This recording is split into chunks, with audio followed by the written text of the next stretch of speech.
What's going on, guys? Good morning. Welcome back to United View. Welcome back to another edition of the Transfer View. Yes, it's Tuesday, the 31st of January. You know what that means. Transfer deadline day. You can see it right down there. Deadline day. Yes. Think of all the deals that could be done today, DJ. All of the transfers, last minute happenings. No. Definitely not. Definitely not.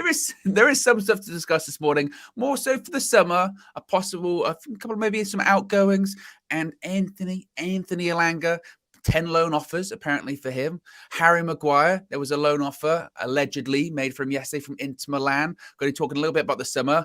I'm going to say his name, DJ, Frankie de Jong. I don't mind Frankie. You know me. I don't mind Frankie. I don't mind him. So we're going to get into that and then just some deadline day happenings. I just actually as well just got a message from Flex. Now, Flex is on holiday this week, right? And he was meant to leave, I think it was at like 8 o'clock in the morning yesterday. He was meant to leave. Now, just to sum up some of his travel delays he's had, he's just arrived in the place he's going on holiday right now. That's crazy. He just messaged me and was like, just got here now. I went, oh, man. The stories of the delays, like one was like they needed a part for the plane and they needed to get that plane from another airport. So they had to go to the other airport, get the part to put on the plane. And then when they got that part and put it on the plane, they went, we need another part. So they went back to the same airport, got the part. And I'd say, one, that delay, that's a disgrace, that's a cheat. But two, if they tell me before I'm meant to be flying somewhere that parts are missing from the plane, I'm not getting on that plane. I wouldn't. No chance. No, I wouldn't risk it. No, I wouldn't risk it for a biscuit. No, not at all. No chance whatsoever. And Palmyra says 25 hours later, KG planned his trip. Allegedly. Allegedly, KG might have planned his trip. Some very exciting stuff regarding Mr. The Comedian today as well. I won't spoil it for you, but what I will say is keep your eyes peeled because something legendary could be happening today, and it's going to be very, very exciting indeed to watch. Be sure to smash a like on the like button. Be sure to subscribe, bottom right-hand corner. DJ, deadline day. Anything's possible. You never know what could happen in terms of incomings. If you were to put sort of odds, or let's say out of 10, what's the likelihood? Actually, no, screw that. What about a percentage?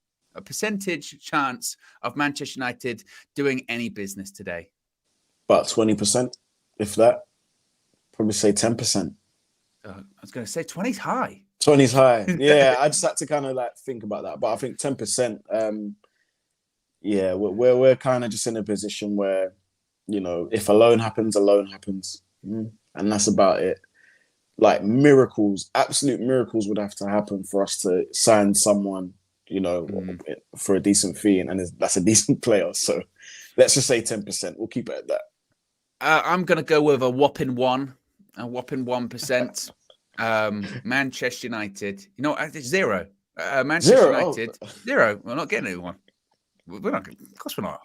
One even implies there's a chance. There's a chance. I know there's always a chance. Nothing is impossible, as they say.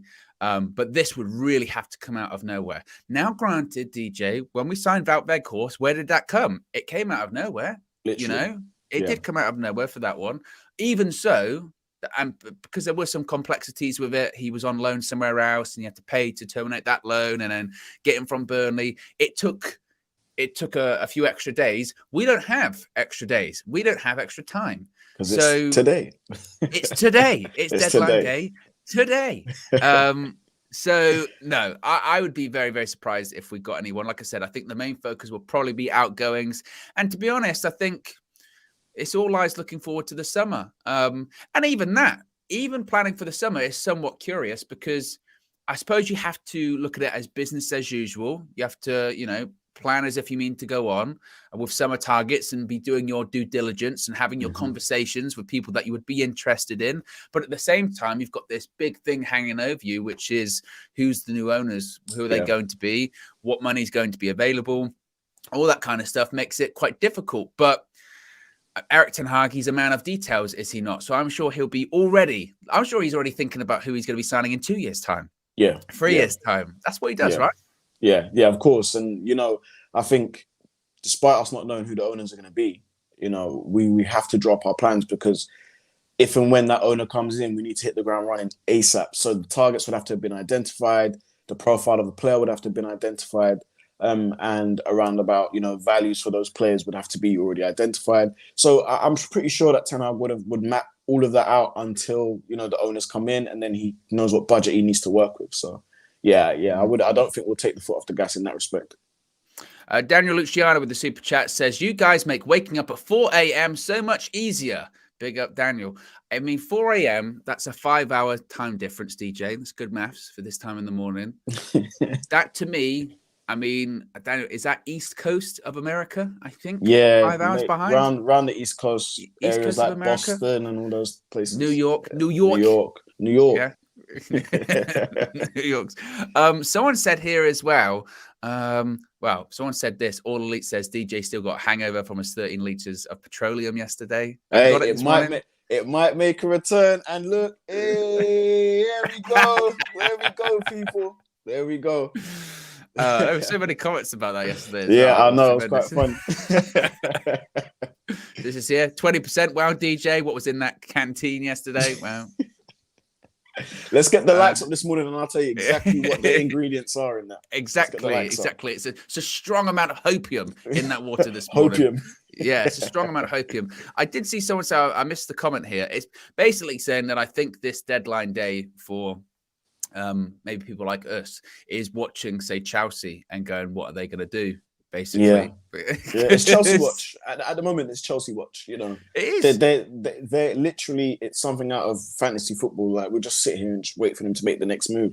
And I think we had a conversation about it yesterday where we were just talking about making them gel was a whole nother story. But right now, it's quite entertaining. I'm not going to lie. Like, let's see who else they buy up. It's entertaining, but it's also not entertaining. It's incredibly frustrating because I think again, it's interesting because what you do see is that I think nowadays people are obsessed with just people buying people and transfers, whether they make any sense, whether they're logical, whether it's good value or anything like that. It's just transfers. We've got to be buying people. We've got to get transfers. Chelsea are 10th. And let's see what happens with them for the remainder of the season. Do I think that come the end of today, they will have signed Enzo Fernandez? Maybe. You couldn't put it past them. You couldn't put it past them. No, you're right. You can't put it past them. I'm not sure if I see that one. I'm not sure I see that one. Why so? I don't know. Because it's a lot of money. Not that matters. but more so because the offer that they've allegedly made, it matches the release clause, but it's not enough to trigger it because it's installments. It's not like when with like a release clause, it's you give them that amount of money, bang, that takes them out of the contract. Club can't do anything about it. That's it. Their offer is, we'll give you 120 million euros, but it's installments because, again, even they when FFP actually is real, allegedly, we can't do 120 million up front. So if I'm being Benfica, it's deadline day as well. So I'd be like, you know what? Dig your heels in. Yeah, be like, actually, you know what? We don't want to lose the player. We wanted to lose him in the summer. It's either the entire release clause now or nothing, But we've got to get a replacement as well. So I'm going to say no on that one. But they're also selling. Like I saw Ziyech is going to PSG. Conor Gallagher, they think, is going to go to Everton. Jorginho to Arsenal as well.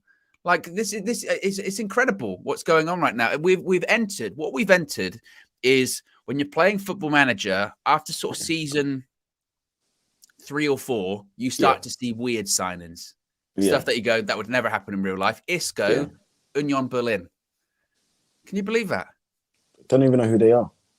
The Union Berlin. But Isco, Real Madrid's Isco going there. How old is he? How old is he now? Is he like 30, maybe 28, 30? He's not super old. I mean, we was even being linked to us. He's 30. Yeah, 30. Yeah, 30 as much. On this year. But still, Union Berlin. Cancelo going to Bayern Munich. Hell? Yeah. Yeah, it's all a bit weird. So it just goes to show anything can happen. Why not? Arto says they're second in the league, though. Maybe that's why, DJ. Don't know him, guys. Sorry. I'm really sorry.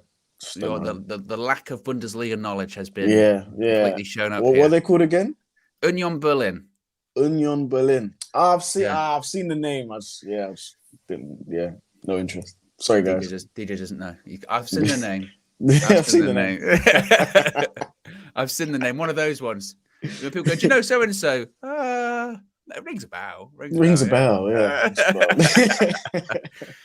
Anyway, let's talk about someone we might be signing in the summer. Frankie de Jong. Yes. Here we go again. White snake settings. Here I go again. Basically, if you're not aware, how could you not be? Of course, in the summer, United pushed and pushed and pushed to sign Frankie de Jong from Barcelona. At one point, we actually had a deal agreed with Barca, not with Frankie, but we had a fee agreed. I think it was like 85 million euros, something like that. Something around that. In the end, it didn't happen, though. The 25-year-old, he always preferred to stay at the new camp. I don't know if he got his deferred wages or anything like that, but it's gone quiet. It's gone quiet, Owen. It's gone quiet about that until I guess the summer once again, when it'll be like, oh, they've got to get rid of some players. United, however, according to the Manchester Evening News, are not put off by the saga, and the Manchester Evening News is going one step further, claiming that they've actually held internal talks about a possible deal for the Netherlands international. Jude Bellingham is also believed to be a player that Ten Hag considers a viable target, even if their rivals are circling as well. I'll start off with this one, DJ, then. Yeah. Who would you rather sign in the summer, Frankie de Jong or Jude Bellingham? I think for me, I'd probably sign Bellingham just because of the age and, it's a prodigy. And just for that romanticism, if we was to sign a young player like that for Manchester United. However, I do think Frankie de Jong is tried and tested, knows Ten Hag. I think there's pros and cons on both sides. I think Frankie de Jong obviously is going to be the more experienced of the two. But with saying that, Bellingham has got a lot of experience under his belt as well. So it just comes down to kind of what player would better fit the system. They are similar in some ways, but different in a lot of ways also. For me, the Frankie de Jong thing, I've always thought he's a really good player. And we are crying out for a ball carrier. We're crying out for a ball carrier. And he's probably one of the best in the world in that position in terms of ball carrying and breaking through the line. So Frankie de Jong, for me, I know it was a saga, guys, and I know we was left a bit frustrated and looked like we had egg on our face. But I think there definitely has been, I believe there has been internal talks. It's not a rocket scientist, these talks. And that's the thing, these talks would have happened from last like in the summer. Like they would have happened from then. Do you know what I mean? So it's not a stretch of the imagination that talks have happened. It's just now whether a deal can be done. I think that's what needs to be made clear. And as I just said, the deferred wages, it's gone quiet, Owen. We have had no more information on these deferred wages. Was it 13 million? Something around that? 17 million? Something like that? That he was owed. So we're kind of left in the exact same position we was before. Has he been paid the wages? If not, then we're gonna be at the same kind of stance. So what you're saying, DJ, is you're ready to get hurt again. Yes. I'm all for the heartbreak. Get the violins out. All for the heartbreak. Look, every day through that summer, I covered the Frankie de Jong saga, and he doesn't want to come. He's happy in Barca. Remember the secret talks? The secret talks he's having with Ten Hag. He's chatting on the phone to him all the time. He really wants to come. He just wants to get these deferred wages sorted. Don't you worry. He does want to come. No, he doesn't want to come. Chelsea was circling around him. Then it became a case of what's better, London or Manchester? All that kind of stuff. Yeah. And for that to happen again, I'm fine with jumping on that bandwagon or getting involved again if it's sealed up early. If there's a general consensus by United, okay, look, last year was a debacle. That summer transfer window, we got essentially the majority of the people that we wanted in the end, but it was a debacle. The Frankie de Jong thing, let's figure out early if he actually wants to come. If he does want to come, and not just like Ten Hag, smoke and mirrors and secret phone calls that he wants to come, but legitimately he spoke with Ten Hag directly. I want to come. He spoke with John Murto. I want to come. I don't give a shit about deferred wages and all that kind of stuff anymore. Then fine, pursue it, get it done. But if again it's like, well, I've got some stuff to sort out, and I really like it here in Barcelona and Manchester. You're in the Champions League now. If we get there, of course, then no, go different direction. We can't waste time like we did last year. We can't get into sort of chaotic transfer window madness like we did last year. No. In terms of a player, though, of course you would want him. I mean, and now we're starting to see more and more of how Ten Hag style of players at Manchester United. Of course, you can imagine him. You can see how he would fit perfectly, can't you? You can see that player that takes it out from the defense and travels with it and gives it to Casemiro. Imagine a midfield of having like Casemiro, De Jong, Eriksen on the bench. He comes on, Bruno in front of them. I mean, that's automatically you have squad depth there. You know, like Eriksen is a good player. Obviously he's limited in some capacity, but still a very, very top quality player. And if you've got him coming off from the bench, that's good options to have. It doesn't necessarily weaken the team that much. If, you know, say you had Frankie de Jong as your starter and then Eriksen as your sub coming on. Talking about Bellingham, I think Bellingham would be a good signing for Manchester United. I think it is sort of a Manchester United-esque signing because he's young, he's English, plus he's a big talent. You know, he will come with a lot of publicity and stuff like that. He will sell a few shirts as well, I'm guessing. But with him, I think there is always going to be a big power struggle. And that could potentially, you never know, Chelsea could go in for him. If Chelsea are going to sell midfielders, he could definitely go into that team. I think if you look at Arsenal, maybe. If you look at Liverpool for me were the front runners for a while, but now where they might finish in the league, I don't see it anymore. I don't think he would go there. But United, I mean, again, if we get brand new, look, everything can change in the space of weeks. We get big owners in, big money, rebuild United, Project Manchester United 2023. Players will want to come because it's a brand new thing. So again, we could be having totally different conversations within the next few months. Totally different conversation. Yeah, I think you're right. I think it's funny how transfers work because it's based on momentum as well, isn't it? I mean, you look at, for instance, Arsenal. Now, Arsenal, they're an attractive proposition to go to. Lots of players around the world would want to go to Arsenal. Not that they didn't previously, but certainly more than they would have, let's say, 12 months ago, because they'd be like, oh, look at that. I mean, they're top of the league. They've got a young manager. They've got the youngest squad or the youngest team in the Premier League. Oh, God, yeah, I'll go there. They're in London, you know, suddenly very attractive. And you're right, with Manchester United, it could be a similar thing of, and they've got new owners. Their manager's really, really good. They've got quality players. Oh, they're on the way up. I want to go there. I've been saying this about the Bellingham-Liverpool thing, is there are a lot of people. And first of all, Liverpool fans in general, suddenly, I don't know if DJ, they've all disappeared. Yeah. I can't find it. I can't find them anymore. Yeah, I've got Liverpool friends that call me all the time. What's going on, lad? What's going on with United? All of that stuff like that. Sorry, Liverpool accent was terrible. But they literally just phone me just to take the piss out of me for being a United fan, and all of a sudden I'm calling them and the number's not going through. Calls are not being connected to this number. I'm like, wait, what's going on? They've disappeared. I can't find them anywhere at the moment. And they were very confident. Oh, we're going to get Jude Bellingham. We're going to get Jude Bellingham. It's a done deal, DJ. It's a done deal.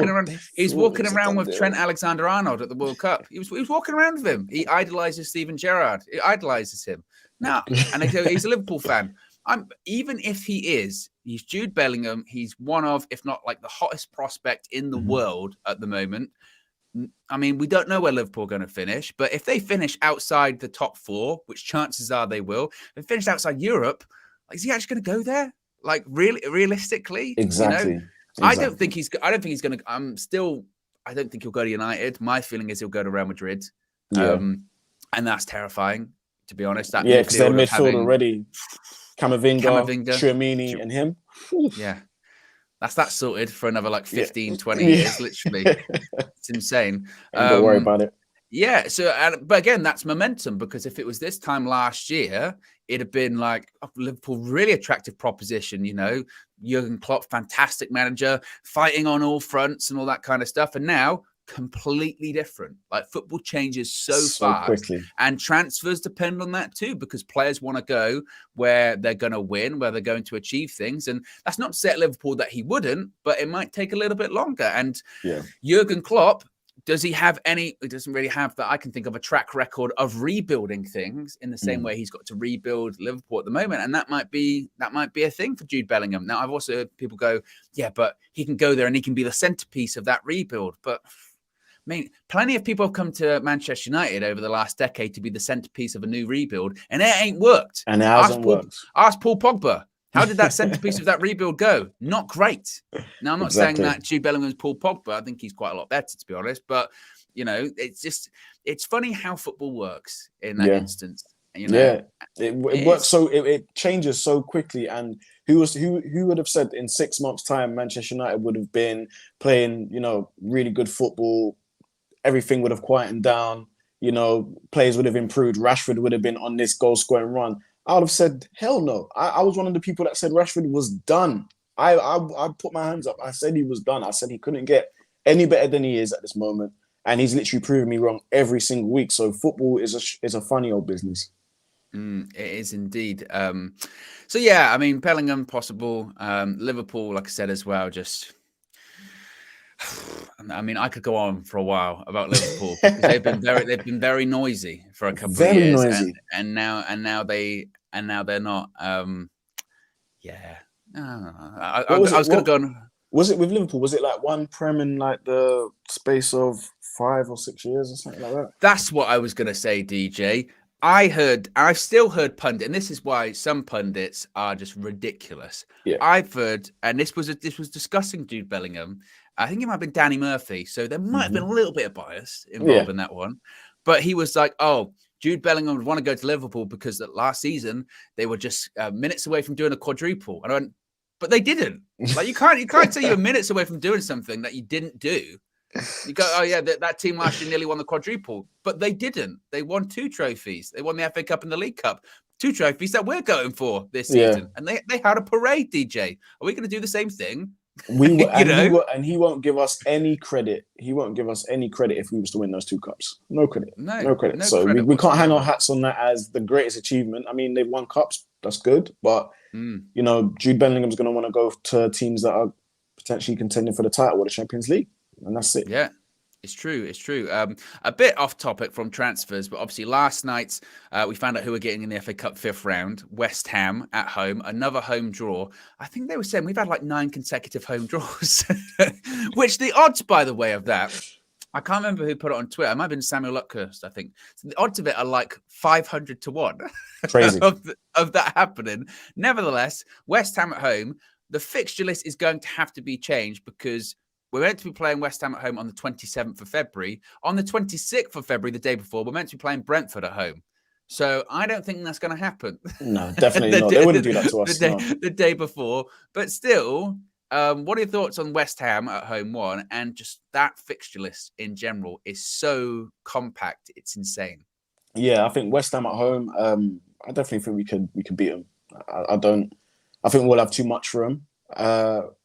But the fixture list is where I'm the most fearful as a United supporter at the moment. I think, footballers supposed to be at the height of fitness and stuff like that. But, man, it's going to take a massive toll on our players. No matter if it's our second-string players, but our first teamers, they're going to really feel it. And Ten Hag is going to have to do some moving around. In certain games that we have to win, we may have to play our weaker players just to give players a rest, Owen. It's literally just so congested. We don't have the squad to facilitate this. We just really don't. We just don't have the squad. So it's quite fearful times. Sophia's Football Talk shout out says 26th was also the Carabao Cup final. So wait a minute. So we've got Man United versus Brentford on the 26th. Now, if we get to the Carabao Cup final, which chances are we will, that will be moved. But then it's meant to be the day after that. It's meant to be the FA Cup. Oh, this is going to be a problem, DJ. This is going to be a problem. How all of these things are going to be moved around? I mean, look, it's the price of success. So, that's okay. But maybe this comes full circle. Maybe this is why when you talk about today, deadline day, you go, if alone is possible. Yeah, we have to do something. We have to do something. But I just don't feel that United will. And I think also with the fixture list as well, Ten Hag's going to have to make some clear decisions within the next couple of weeks. Stick or twist. What's he going to go for? He's going to have to choose and go for something. He's going to have to choose a preference of what cup. He's just going to have to make a decision because we're just not going to be able. It's not sustainable. We're not going to be able to keep up a charge in both with this limited team. We bring people in today. We create some miracles and we bring people in. Then great. But as of now, I can't see it. If he had to prioritize some, what do you think he would? What do you think he would go for at this point? Probably the League Cup, you know. Let's say he prioritizes 2 competitions, because you're always going to go for the league, aren't you? Yeah. In terms of top 4. Yeah. So what out of the Carabao Cup, FA Cup, and Europa League, what does he go? Okay, I'm gonna pick that one. Only one? Yes. Not that he would, because his mentality is, I want to win everything. Yeah. But if he had to, I think he might as well just try to get the Europa. It's the most prestigious one out of the 3, in my opinion. It's the second. But you're basically already in Carabao Cup final. Fuck it, get 2 of them, innit? Just get 2. Fuck it, get 2. Just get 2. You might as well. As you said, you're basically in the final, so just go for 2. You might as well. Yeah. 2 won't hurt. I think 3 is a massive stretch, though. Plus with our league games in between and stuff, I think 3 is a stretch. I mean, it depends. It really does. Not that you're writing off the Barcelona game, but it does depend what happens in that. Because let's be honest, that's a really tough game. Tough leg. Yeah. And it could look a lot differently out of that. We could go out of it at that point, and then it might just be like, well, okay, then you're looking at the FA Cup, Carabao Cup, and the league. Yeah. Okay. But if you were to prioritize one, and it's not the league, because you're always prioritizing the league, I'd say Carabao Cup. Just get a trophy. You know, get that trophy again. Yeah. The rest, see what happens. But this is why when he played, and Kenny made a really good point last night on the Full View. This is why that when he picked that team against Reading, a lot of people were like, That's a strong team. That's a strong team. And the thing is I was talking to a few people yesterday going, who do you think, what do you think the team's going to look like for tomorrow's game at Old Trafford? And I said, it will be strong. It will be strong. He's not messing about. Yeah, he's not messing about. And I think that's, in one way, it could come back and bite him in the arse, I think. But for now, I think it's still paying off. You know, we've had a couple of knocks here and there. As long as the team stays fit, no one's going to bat an eyelid. No one's going to really care. But as soon as we get a few key people that are falling out, then all of a sudden it could capitulate the season. So he has to be managed. I want to be a fly on the wall there. I want to know kind of what he's saying to players. You know, if he's saying, look, just don't be going into tackles 100% in certain games, or because he is a man of intensity. We spoke just before we went live. Like, he's a man of intensity and he's very demanding. So it's like he wants greatness. He wants to have strong teams because he wants to win games. But is that sustainable? Even he must know it's not sustainable. Even he must know that. Yeah, but also, I guess part of the problem is that when you look at the Carabao Cup and FA Cup, we've got such a good opportunity to win them this season because, you know, a lot of the big teams are already out. You know, and when opportunities like that present themselves, you have to strike. You've just got to go for it. You know, and that's why I think sorry to cut you. I think that's why the deadline day today is, you know, we won't get anybody, but it's frustrating because right now, right this minute, we could, if we invest in this team just even a little bit, it could push us over the line to get 2 trophies, finish respectively in the league, maybe even challenge a little bit in the league. And do you know what I mean? It would make us look better going into the summer, but there's going to be no investment, is there? All Elite, one of our members says, top 4 and Carabao Cup would have been a dream at the beginning of the season. Would be happy with that for it to be a springboard for next season. Tabaslaw, one of the mods, big up Tabaslaw, says, I don't think we'll win anything. I hope we win one at least. What else are you guys saying here? A lot of people are saying, again, that it's a difficult one because if there were other big teams left in the competition, then you would be like, oh, maybe you'd sort of take your foot off the gas a little bit. But when you're basically in the final of the Carabao Cup against Newcastle, good side, but again, beginning of the season, if you said Newcastle in the Carabao Cup final, you'd been like, yes, absolutely, because City always win that tournament, so you'd be like, yes.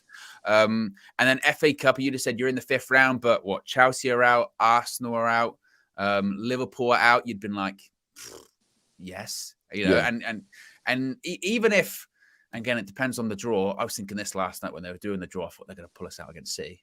They're going to pull us. They're going to pull us out against City. And then actually, when Wrexham came out, and it was Wrexham at home, I thought we're going to be playing Ryan Reynolds. We're going to be playing Ryan Reynolds. Deadpool. Deadpool's playing Deadpool. But no, in the end, they got Tottenham. If they beat Sheffield United, they've got Tottenham at home. And the crazy thing with that draw is, DJ, is Tottenham could lose.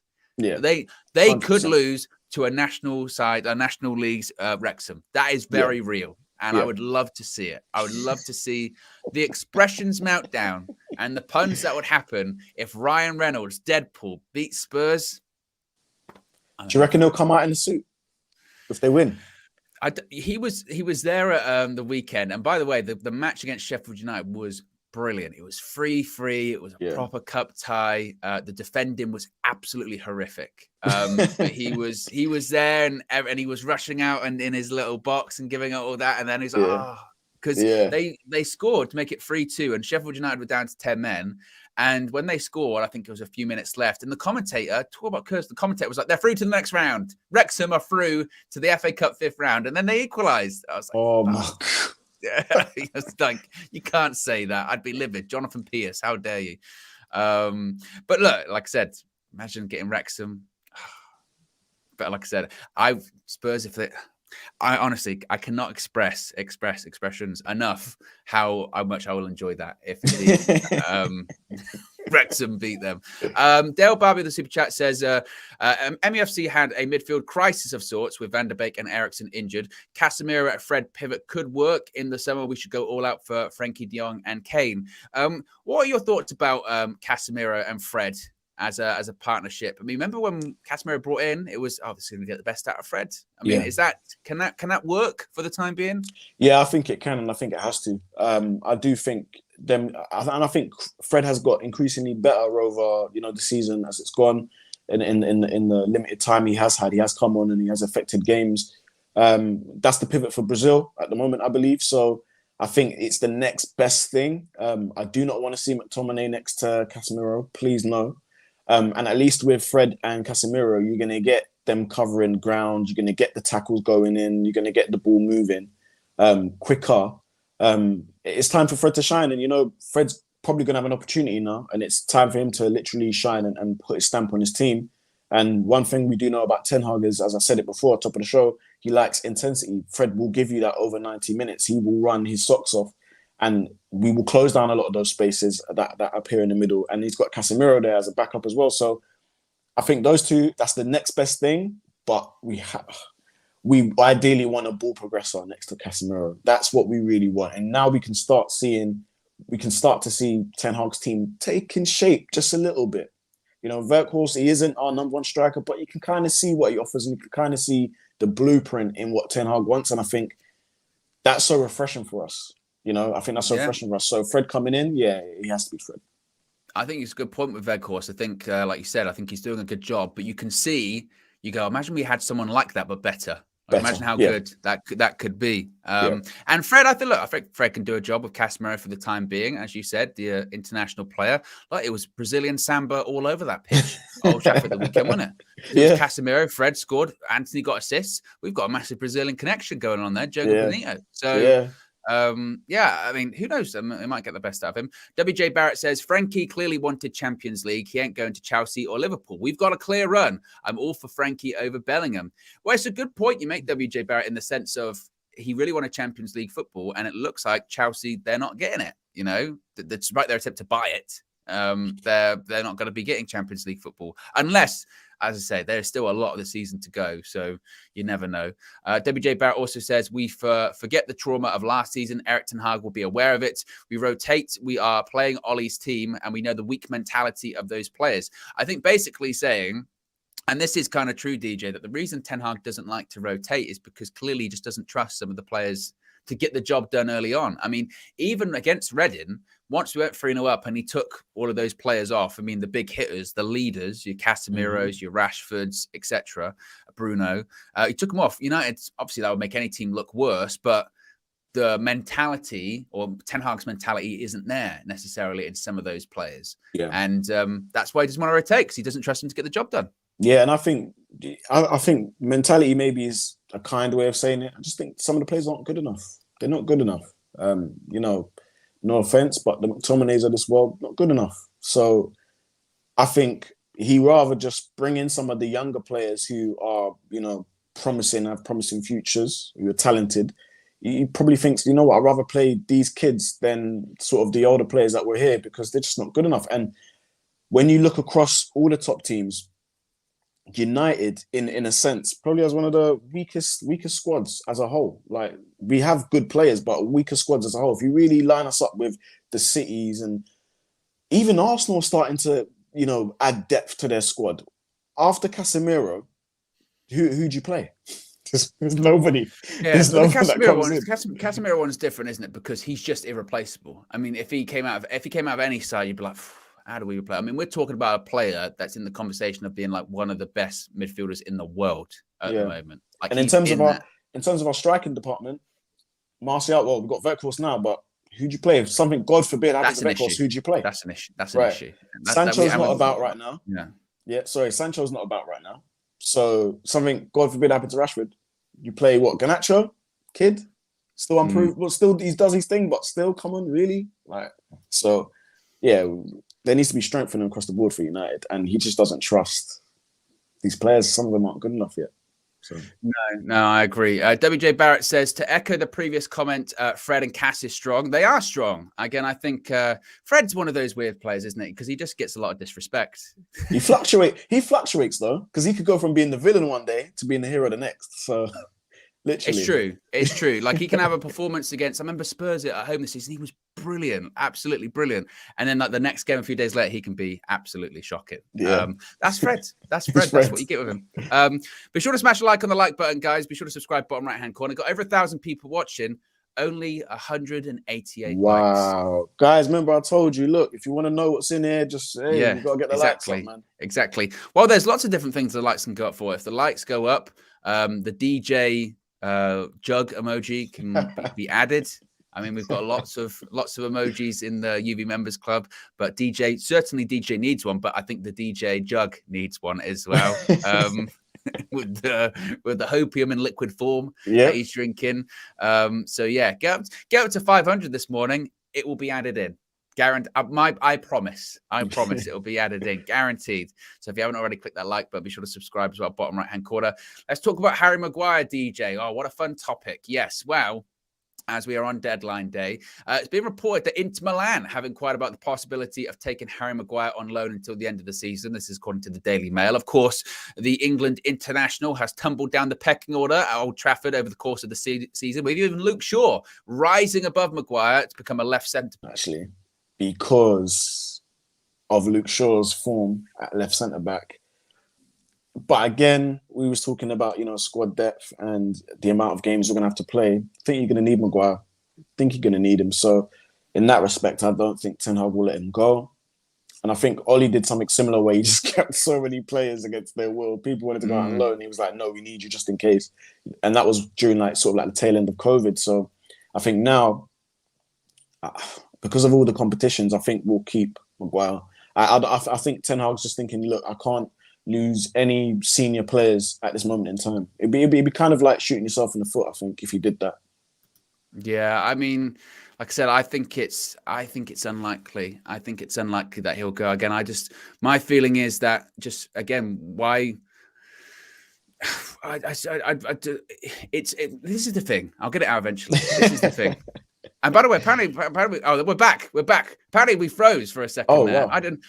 You know what's crazy is, and I know, look, UV always has the gremlins, and we always have the technical issues. That ain't even us this time round. You know what I mean? That ain't even us. We're on StreamYard this morning. Blame them.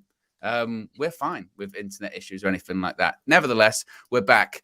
As Ed says, you might need to refresh or anything like that. Look at that. It's always something, isn't it, DJ? It's always something. It's always something. Never a dull moment here. Never a dull moment. No. As Ed says, Harry Maguire's agent hacking the stream. I mean, it's quite curious, isn't it? You know what I mean? It's curious that you bring him up, something happens. What was I going to say? Oh, yes. The thing is with Harry Maguire is whenever he comes up of like, oh, should we let him go out on loan or anything like that? People go, yeah. Why wouldn't you want to sell him? Get rid of him. And he's the worst player ever. get rid of him. And you sort of just go, well, look, is he good enough to play for Manchester United? No. Is he good enough to be the Man United captain? No. But at the same time, we've just had this long conversation about how the squad's a bit light and you don't want to shoot yourself in the foot. Like, to me, it doesn't make sense just to go, okay, we let him go out on loan to Inter Milan. Oh, what happens if Varane gets injured? because, by the way, he could. What happens with Martinez if he gets suspended? He already is for the Barcelona game. What happens with Luke Shaw if he gets injured or he's ill? He's been out ill for the last couple of games. What happens then? But because we let go Harry Maguire because people don't like him in January and we didn't get a replacement, that's great. You know, you have to think about these things, and sometimes you just need the body there just in case. You know, if something happens. Come the summer, absolutely. And I think he will go in the summer, and I think he will.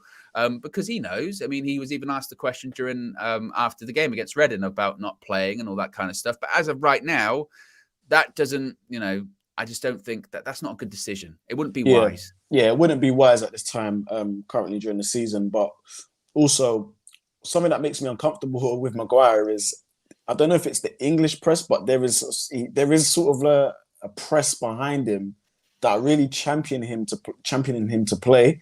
I think we touched on it on the Full View last night. Like, me and KG, you probably saw it, where the journalist asked Ten Hag, why is Maguire basically so direct? Like, why is Maguire playing? No, you obviously don't fancy him. You don't pick him. Yeah, you don't pick. It was a bit weird and it felt a bit uncomfortable. I know journalists have to, ask the questions to get the answers to, but that question seemed almost slightly intrusive to a manager's thoughts on players. And it clearly had an agenda attached to it. And I think that makes me feel very, very uncomfortable. And I still don't understand why. Maybe England international, cool, whatever. But the reality is he hasn't played that well for Manchester United. He's had some good moments. I don't think he's a terrible player by no imagine. I don't think he's horrible. I think he's a good player, just not at the level Man United needs. So you're right. I think letting him go now would be detrimental to what we got going on at the moment. But somehow definitely could see him out the door. I think the reason they ask those questions is it's not, and I'm remiss, I'm not comparing Harry Maguire to Cristiano Ronaldo. Yeah. But my point is that he's just one of those names that if you ask a question about him in a press conference, whatever answer it is, gets people talking. We're talking about it now.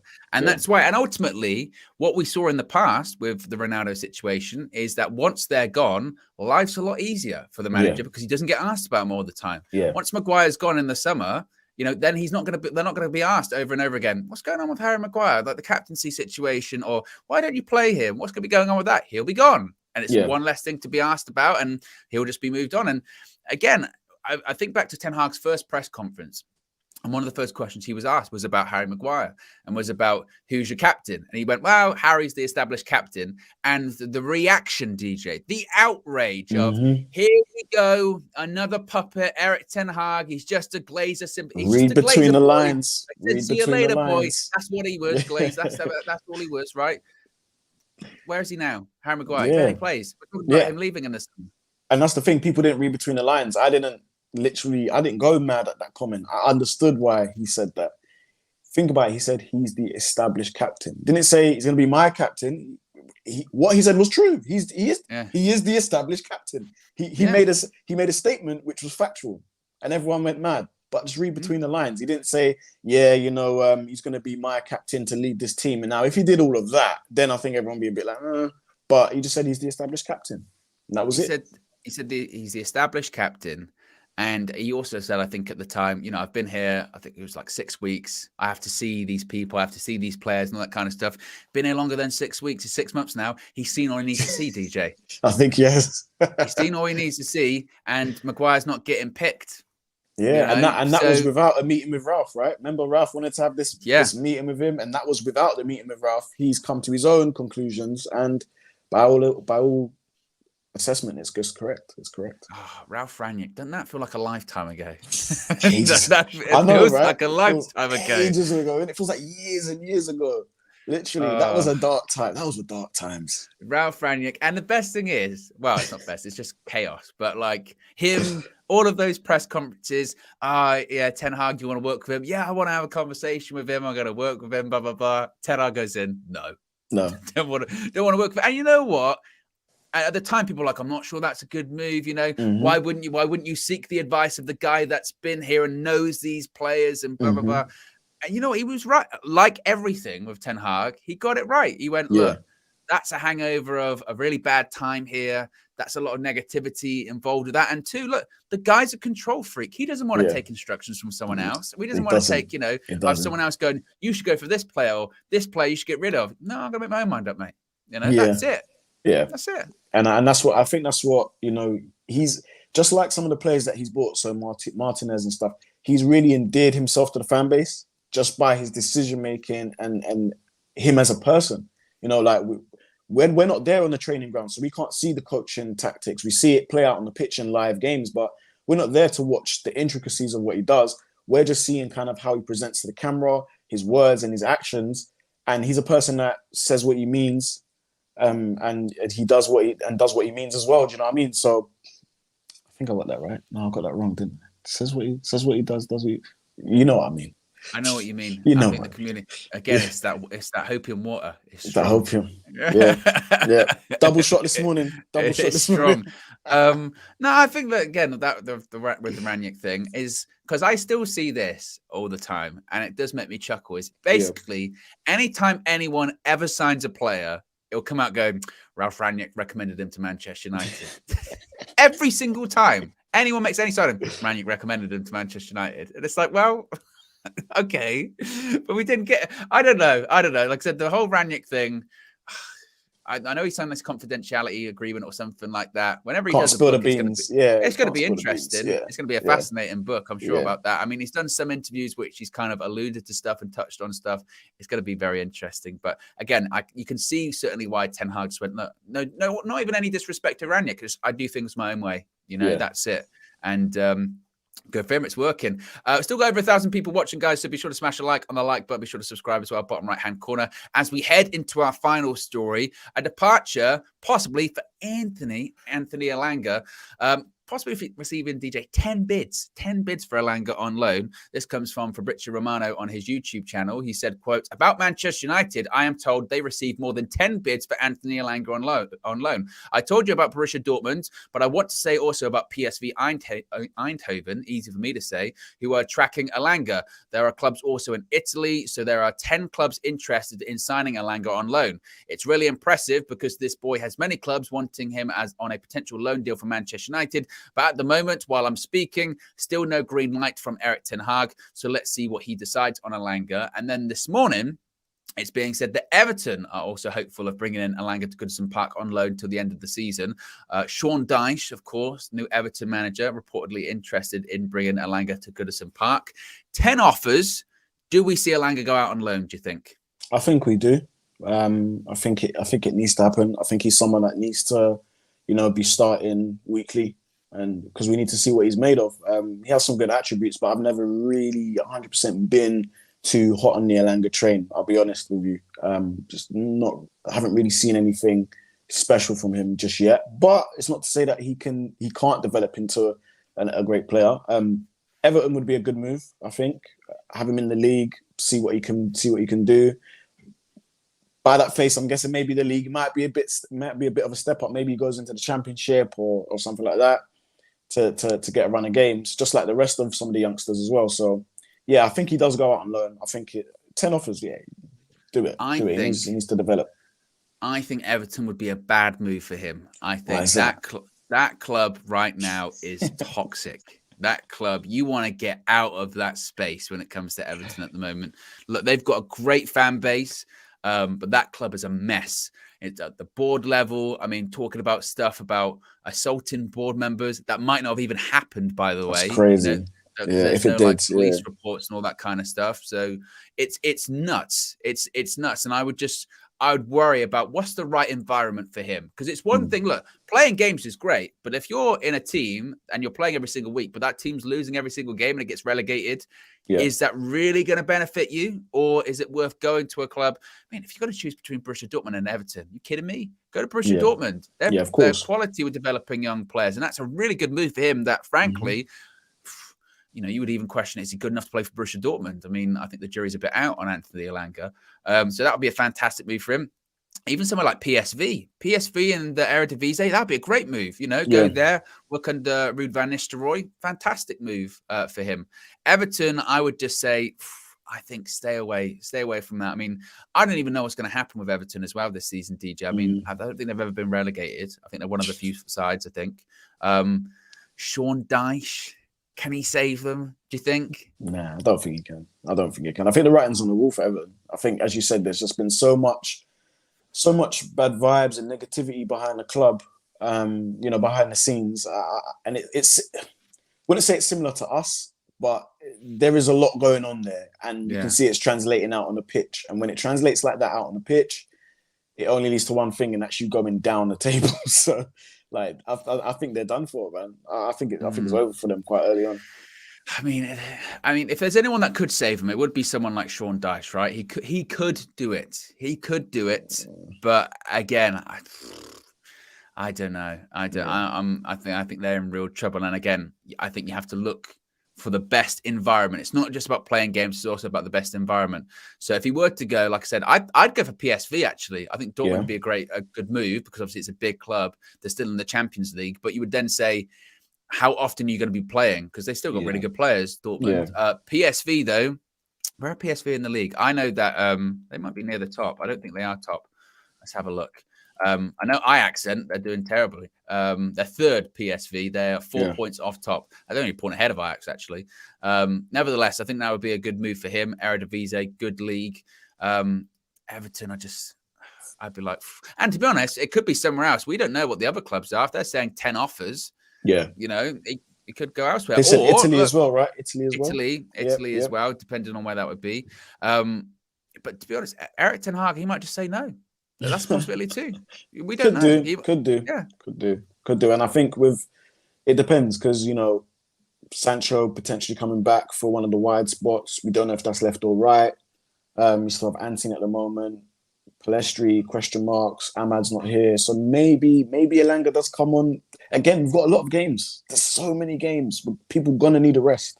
So maybe he doesn't go. But 10 loan offers, I think you have to let the player develop. You have to let him go to develop. And Blue Dabadi Dabadai says, how the F can you say he's not good enough for Borussia Dortmund when Sancho came from Dortmund and had failed miserably with Manchester United? Elanga was great when he got regular time. Wow. And Blue Dabadi Dabadai, first of all, you seem quite angry this morning. I would say, look, the reason I would say he's not good enough, maybe that's not the right way to phrase it, is when Dortmund first came out as to he was linked there, everyone went, oh, that's a good loan move, because people are assuming that, like DJ saying, that he's going to get a loan towards the bottom end of the Premier League, maybe even the Championship or something like that. And you can't say like Everton and Borussia Dortmund are the same level of clubs. They're not. Dortmund have got a much better side. My concern would be, if he went to Dortmund, is he going to play all of the game time he needs? Or is it going to be one of those loans? Because you do see them where they go to like a big club and they don't play. Was it Twanzebe went to Napoli last season? Yeah. Was it Napoli? Yeah. Didn't play that much, So I think, again, I think Dortmund would be a good environment for him, certainly. But at the same time, I just would be like, is he really going to play that much? And Blue Dabadi Dabadai says, I always support the Swedish guys, Owen. I forgot about that. I forgot. It's a big Lindelof fan. Was outraged the other day when Lindelof was going to be possibly sold or anything like that. But, again, with Elanga, I think that Ten Hag could make a decision where he goes, no, I don't want to get rid of him. Because he did say this the other day. He said, for certain people, he goes, we'll have to make a decision, but we have to make the decision whether, is going out on loan, is that going to be a detriment to them? Is it going to be better if they stay here and we manage their development? And knowing how much of a control freak Ten Hag is, if he doesn't trust another club to develop them properly, he'd be, no, they'll stay here. Stay here. Yeah. And I think, and you know what? It's right when you say that, actually. I think you have to kind of look at the lay of the land and see where these clubs are. Is it the right environment? Is that environment conducive to this person's development? And sometimes if the answer is no, then it's best to just keep him at home and see what you can do with him there instead of letting him go somewhere else where the environment might not be good. Because again, their development might stagnate. They might get worse. They might regress. You don't know. So even like we make a joke like, oh yeah, send this player out on loan. Just send that player out on loan.